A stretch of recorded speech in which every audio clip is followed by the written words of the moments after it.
अब वो अगर चश्मा पहनकर हीरो बनने की कोशिश कर रहा था, लेकिन मेरे सामने बिल्कुल ज़ीरो लग रहा था। ये लेना रे। लेकिन हमारे ग्रुप के मुसीबत बानो बिनते परेशान खान को यहाँ पर परियां ही परियां नज़र आ रही थी। तो ड्राइवर अंकल को हमने पटा-पुटा कर मतलब मना-मुना कर हमने 3 दिन का पैकेज बुक कर लिया। अब खर्चा भी कम आएगा, आराम भी ज़्यादा मिलेगा और सबसे बड़ी बात कि हमें रोज़-रोज़ नई टैक्सी ढूँढने की ज़रूरत नहीं पड़ेगी। आपको यहाँ के कैसा लगा बताइए जरा। अल्हम्दुलिल्लाह। अगर तुम्हें ये लग जरा रहा है कि ये व्लॉग नॉर्मल होने वाला है तो बिल्कुल नहीं। ये 30 सेकंड सिर्फ हाइलाइट्स थे, असली मज़ा अभी बाकी है। तो चलिए शुरू करते हैं बिना टाइम वेस्ट करे इसी कपड़ों के साथ।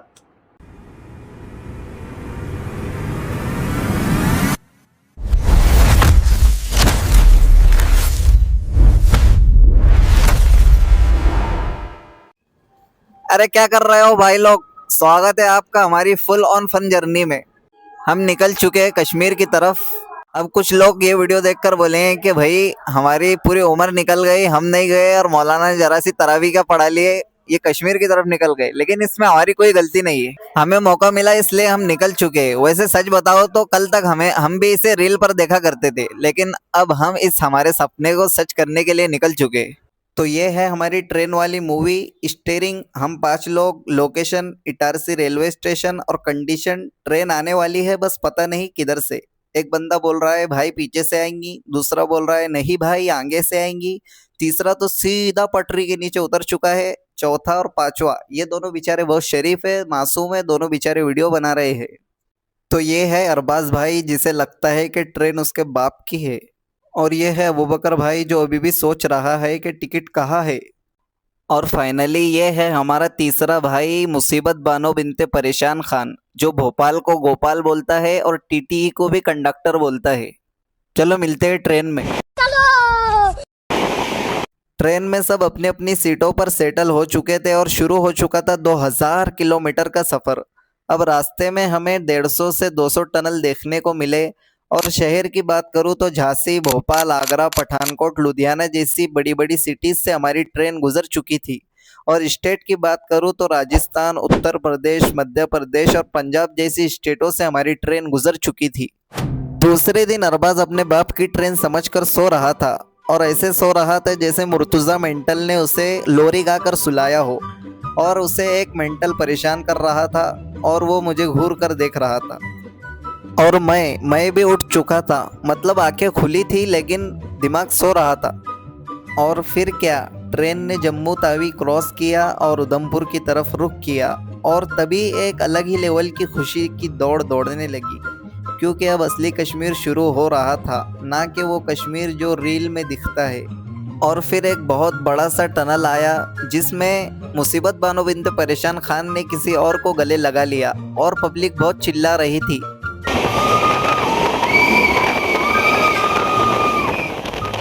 टनल खत्म होने के बाद जो दिखा वो इंडिया नहीं बल्कि स्विट्जरलैंड लग रहा था। हरे भरे पहाड़ और बीच बीच में नदियाँ। इन्हीं नज़ारों को देखकर हमारे मेंटल ने एक शायरी पढ़ दी। अंधेरा था कि अपना कलेजा भी हिल गया, टनल से निकला तो मेरा चश्मा भी गिल गया, पहाड़ देखे तो लगा स्विट्जरलैंड आ गया। पर पास ही अरबाज ने बताया भाई ये तो उधमपुर का रेलवे स्टेशन आ गया। उधमपुर पहुंचने के बाद मेरे दोस्त अरबाज के पूरे पैसे ख़त्म हो चुके थे। इसी वजह से वो स्टेशन पे पानी की बोतलें बेचना शुरू कर चुका था। बोतल वाली किसका थी?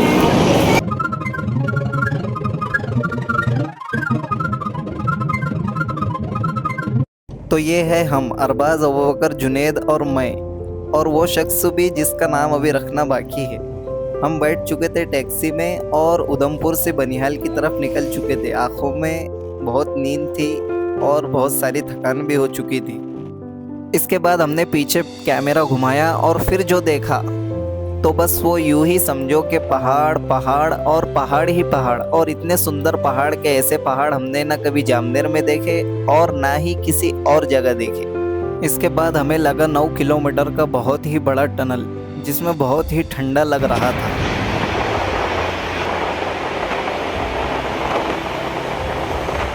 टनल ख़त्म होने के बाद बहुत सी प्यारी प्यारी नदियाँ हमें देखने को मिली। उन नदियों को देखकर लग रहा था कि बस जाने का और नहाने का, लेकिन पानी बहुत ठंडा था और टाइम बहुत कम था। तो ये रहा बनिहाल रेलवे स्टेशन। अब आमतौर पर स्टेशन देखकर लगता है भीड़, गंदगी और कई भागता हुआ आदमी नजर आएगा, लेकिन ये स्टेशन कुछ और ही था। इतना साफ कि लगता है गलत स्टेशन पर उतर गया हूँ। और पहाड़ इतने करीब के सेल्फी लेते लेते मेरे दोस्त की गर्दन दुखने लगी। ठंडी हवा ऐसी लग रही थी जैसे कुदरत खुद बोल रही हो, बेटा स्वागत है, आगे और मजा आएगा। इसके बाद हम निकल चुके थे बनिहाल से श्रीनगर की तरफ। मिलते हैं लॉज में।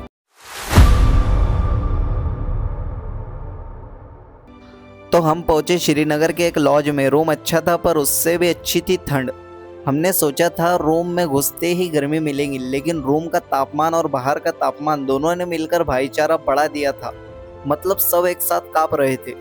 एक दोस्त ने कंबल ओढ़ा, दूसरे ने 2 कंबल ओढ़ी, तीसरे ने 3 कंबल, रजाई, तकिया, दुपट्टा, जानमाज, बैग वगैरह सब कुछ ओढ़कर बोल रहा था, भाई अभी भी ठंड लग रही है, कहीं मैं फ्रिज तो नहीं बन गया। तो फिलहाल हम थक चुके हैं, सुबह पूरी लॉज बताएंगे। तब तक के लिए गुड नाइट। और हाँ, कंबल मत चुराना किसी ने। तो सुबह हो गई और सबसे पहले किचन में कौन है? वही हमारा मेंटल चाय बना रहा है अपनी मेंटल रेसिपी से।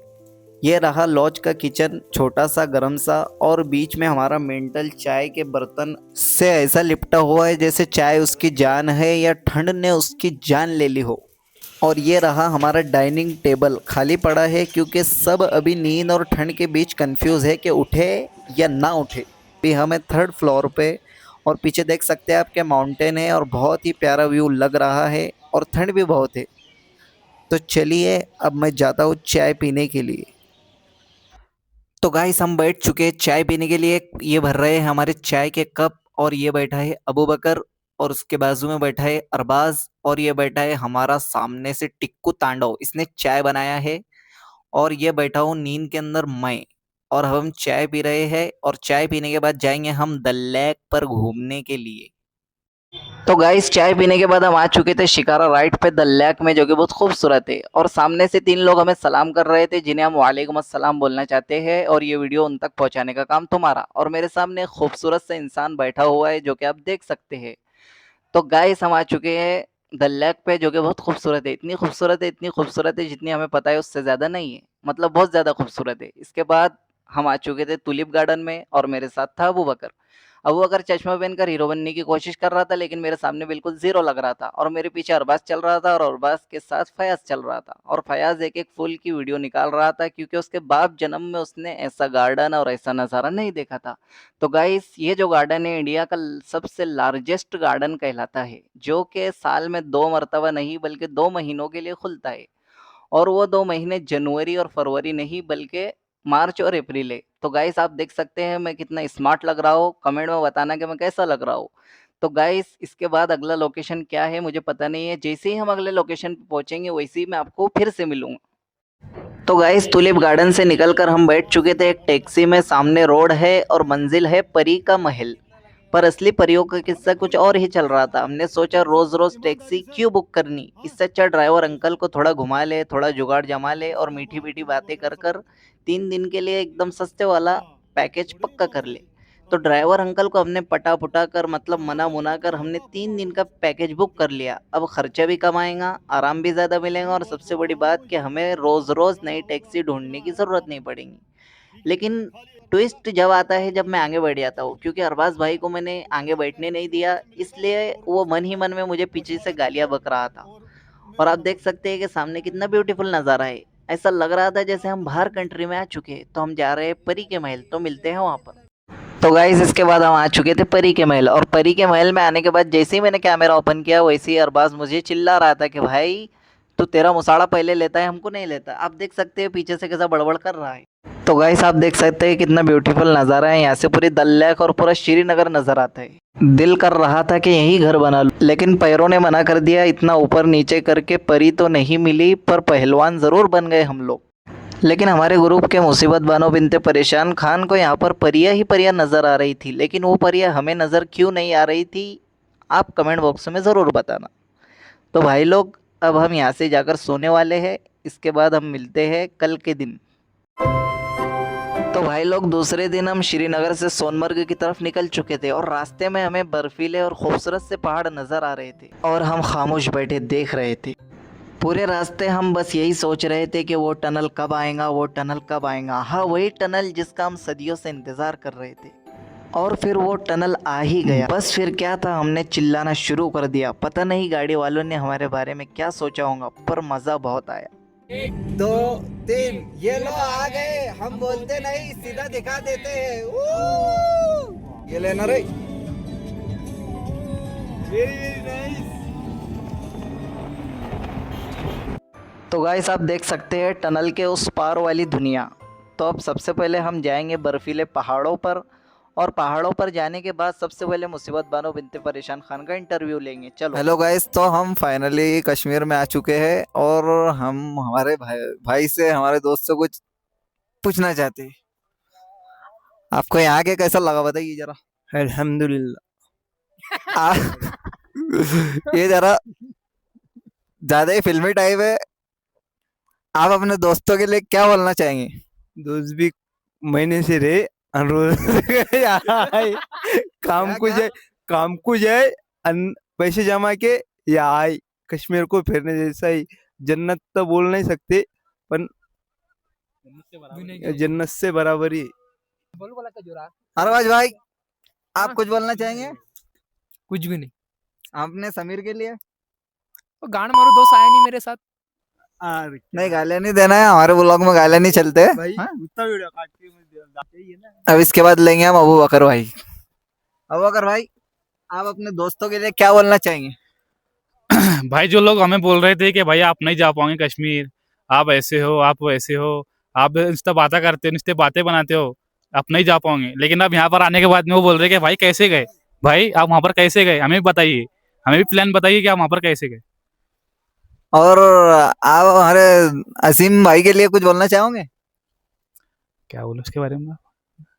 असीम भाई जैसा बहुत कामों में बिजी हो आजकल, तो उनके लिए कुछ जानते कोई गलत ना बोल लूंगा, अरे काम तकलीफ में रहेगा। जान दो भाई। अभी कैसा भाई, अभी हम नए नए ब्लॉगर है, तो जरा हमारे साथियों को बोलते नहीं आ रहा है, यहाँ तक कि मुझे भी नहीं आता है। थोड़ी नई नई शुरुआत है, तो चलो हाय आप कुछ बोलना चाहेंगे? अल्हम्दुलिल्लाह, तुम भी आओ। पता नहीं क्यों, लेकिन बचपन से जब भी बर्फ़ के पहाड़ देखता था ना, तो दिल के अंदर से एक अजीब सी ख्वाहिश होती थी कि एक दिन, बस एक दिन मैं भी यहाँ जाकर खड़ा रहूँगा।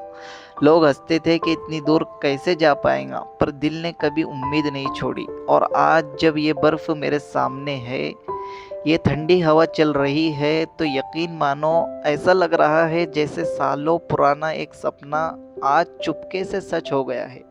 और इस वक्त सिर्फ एक ही बात बोलता हूँ, या अल्लाह तेरा बहुत बहुत शुक्र है।